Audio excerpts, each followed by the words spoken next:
ମାଛ ମାନେ ସାଧାରଣତଃ ସମସ୍ତେ ଭାବନ୍ତି ଏହି ମାଛ ସବୁ ପାଣିରେ ପହଁରନ୍ତି କିନ୍ତୁ ଗୋପାଳପୁର ଠାରେ ଥିବା ଜେଡେସାଇରେ କିଛି ମାଛ ରହିଛି ଯେଉଁ ମାଛ କି ଉଡ଼ୁଥିବା ମଧ୍ୟ ଦେଖିବାକୁ ମଧ୍ୟ ମିଳୁଛି। ଆମ ସହିତ ଅଛନ୍ତି ଜେଡେସାଇର ଯିଏ ସାଇଣ୍ଟିଷ୍ଟ ଅଛନ୍ତି ତାଙ୍କ ସହିତ ଆଲୋଚନା କରିବା। ସାର୍ ଦେଖନ୍ତୁ ଯେଉଁଭଳି ଭାବେ ଉଡ଼ନ୍ତା ମାଛ ଯେଉଁ କୁହାହେଉଛି ଏ ମାଛର ପ୍ରକୃତ ନାଁ କ'ଣ ରହୁଛି, କିଭଳି ଭାବେ ଏମାନେ ଉଡ଼ନ୍ତି, ଏମାନେ କେତୋଟି ପ୍ରଜାତିର ରହିଛନ୍ତି? एक्चुअली एगुड़ा फ्लाइंग फिश प्रजातिर उड़ंता माछ प्रजातिर पाखापाखि पृथ्वी में 80 प्रजातिर उड़ंता माछ मिलती। आ भारत आगुरी 24टा प्रजातिर उड़ंता माछ देखाई एबे आमे गोटे माछ पाइछु जोटा प्रशांत महासागर में मिलूला। एबे भारत महासागर प्रथम करी आम पाइछु एवं तार ना है चिलोपगन आर्टिसेप्स। आउ ए माछ आपन जो भावुଛନ୍ତି एमाने पक्षी भलिया उड़ंतीनी, एमाने पानी ऊपर को किछि समय पे आसिकी ग्लाइड बा गोटे थर उड़ी गला पर पुणी थरे पड़ जाती। पाखापाखि 10-15 मीटर जाए माने उड़ी पारती, पुणी थरे पानी रे पड़ला पर पुणी पहरिबार लागନ୍ତି। तार केते आर फुट केते फुट लंबा रही थाए माछ केते देखा? एबे आम पाखरे जोडा पाइछु से छोट माछ उडा आपण साइज देखि परथबे पाखापाखि 7-8 इंच रो माछ हबो।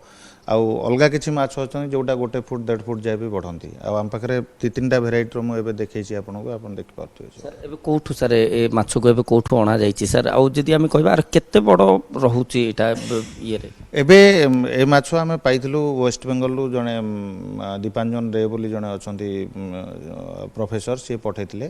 तापर आमे एठी परीक्षा निरीक्षा से भी आम संगे करथिले मिसिकी, मु शुभेंद्र मिश्र सर आ मोर जने स्टूडेंट मिसिकी कला पर आमे जानिबा पाइल जे ए प्रजातिटा आगुरु भारत महासागर ने रिपोर्ट नाही, प्रथम करी भारत महासागर आकु आमे रिपोर्ट करथिलु। एबे केमिति रहे सर जो फिनटा केते बड़ फिन रहे? तार फिन बहुत लंबा रहे। नॉर्मली आपन देखि परते ता बॉडी साइज रो पाखापाखि अधा रु अधिका तार फिन पेक्टोरल फिनटा लंबा रहे।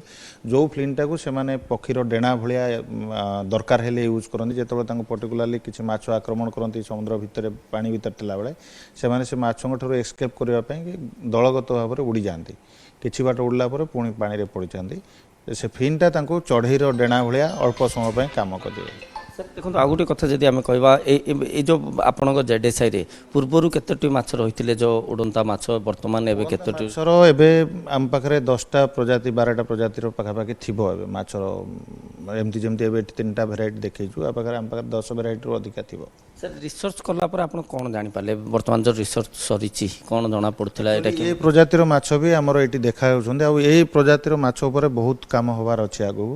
आगो को ए प्रजातिर माछ ऊपर हम काम कले बहुत अलग अलग जीव मध्य हमको मिल पारंती। यदि हम कहबा सर ए गोटे पॉइजनिक जो सी फूड भीतर जो रहउची किछि माछ विषाक्त रहे, ए माछ को कि बढी भाबे देखंती? ए माछ विषाक्त नहंती, ए मानको बहुत जगह रे लोक माने खांती मध्य एवं खाइबा माछ भलिया भी यूज हुए।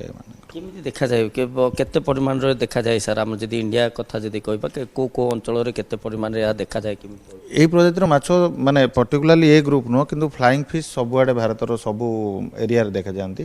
एमानकर संख्या भी भल रे मिले, कम नुह बहुत भल रे मिले। एमानकर साइज छोट फ्लाइंग फिश भी अछंती, बड़ फ्लाइंग फिश भी अछंती। सेमानकर प्रजाति नै सेमानकर आकार प्रकार भारी करता है। निश्चित भाव शुणुते जहाँकि ये जो फ्लाइंग फिश गोटे बहुत कम समय देखा जाए विभिन्न स्थान भारत विभिन्न स्थान देखा जाए किंतु बहुत कम देखा जाए। वर्तमान जेडेसाई एठारे आसी रही एठा रिसर्च कौन रही माछर। गोपालपुर कैमरा पर्सन सचिन बेरा आलोक सौ, कनक न्यूज। 22 सालों से हजारों माता पिता क्यों मानते हैं कि कृष्णा विकास का कोई विकल्प नहीं। कृष्णा विकास होलिस्टिक एजुकेशन प्रदान करता है जिससे बच्चे की नींव मजबूत होती है। कृष्णा विकास ग्रुप ऑफ इंस्टीट्यूशंस।